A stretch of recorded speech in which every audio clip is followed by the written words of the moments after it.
Hello, everyone. Today I wanted to talk about the fact that we don't even realize to what extent we superimpose our often mistaken perceptions of reality onto our relationships. Often our thoughts and beliefs about life are formed in childhood. At times when we couldn't understand the complexity of what we were experiencing, and often misunderstood the situations or the complexity of the adult world. And then we bring these beliefs with us forward into our adult lives and particularly into our adult relationships.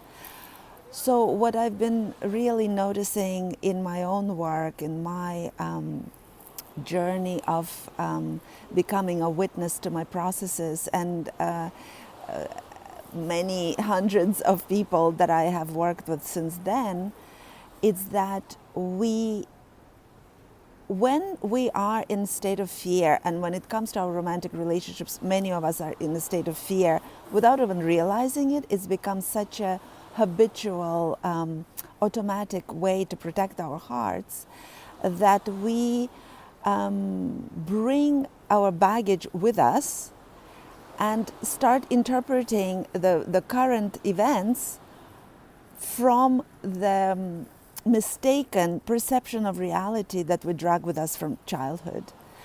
And very often that means that when we're in our head, when we're in our mind, when we're stuck in these old beliefs that we drag with us, we're not in the present moment. And why is that a problem?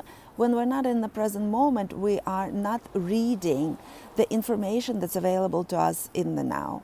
So, for example, we are interacting with a partner, somebody new that we met, perhaps recently, perhaps not so recently. If we are still holding on in our minds to what happened to us before with other people, we're closed off to what is actually happening with this new person in the now. So because we're not open to receiving new information, we are recreating the past situation. Because we are not responding to what's actually happening in the now, we're responding to something that happened in the past, or we're preventing what happened in the past from happening. So we're not responding to what's actually happening in the relationship in the moment. We're not in relationship with these people with whom we are interacting. And we're just in a relationship with our own inner child or younger parts of who we are. It is incredible to what extent I observe we cause our own suffering in relationships, because especially when it comes to in the absence of frequent interaction or in the absence of frequent validation or reassurances from our partners, what we make out of silence, what we create in the absence of information from outside is just mind-boggling. We can go through the full range of emotions on our own. We can go through breakups and getting back together and breakups again and getting back together, all in the span of a couple of days, until our partner, may return or may reach back out again, or we have the conversation with the partner with whom we're living, where our perception of reality can be corrected possibly by their input. So it's just incredible to what degree we're not in relationship with the people with whom we're in relationship. So much of our resentment, so much of our suffering, so much of things that cause our upsetness have nothing to do with actually what's happening in the now. It is our reading the information that is mostly absent that causes us to bring in our beliefs and perceptions from the past when we were younger, when we didn't even understand fully what was happening. And it's that lack of communication, true communication with this other person, that prevents us from building relationships that are intimate. Moreover, because we're often expecting, even if it's subconsciously, we're expecting to be wounded again or re-wounded, we are not in the state of openness. We're in a state of being guarded. And so we're not even allowing the new information from this new person to penetrate us. Or if we're not in the new relationship, if we're in the old relationship, we're not allowing whatever change our partners, longer term partners may be going through, we're not allowing that. We often approach difficult conversations already sort of blaming and projecting onto them the information that we've collected about them in the past. And usually it's in moments when we were hurt. And in moments when we were hurt, we were not even really connected to them.